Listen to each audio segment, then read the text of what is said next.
আমার নাম সালেহা। 3 দিন আগে আমার মামাতো বোন তার নিজের রুমে গলায় দড়ি দিয়ে আত্মহত্যা করে। সে একটা ছেলেকে ভালোবাসতো, প্রচন্ড ভালোবাসতো, কিন্তু ছেলেটা ওর সাথে চিট করে এবং অন্য একটি মেয়ের সাথে সম্পর্কে জড়িয়ে যায়। ও সেটা জানতে পেরে কি করবে বুঝতে পারছিল না। ওর মনে হচ্ছিল ওর মাথায় আকাশ ভেঙে পড়েছে। তাই শত অভিমান করে ও এরকম একটা কাজ করে বসে। আল্লাহ মাফ করুক ওকে।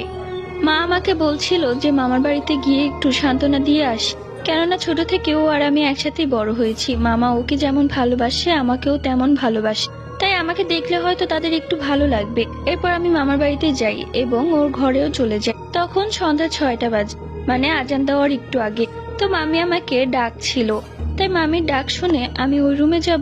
ঠিক তখনই আমি দেখলাম ওর ঘরে ও খাটের উপর বসে আছে। এটা দেখে আমি চমকে উঠি, আমার গায়ের লোম দাঁড়িয়ে যায়। ও তো মারা গিয়েছে, তাহলে এটা কি ওর আত্মা?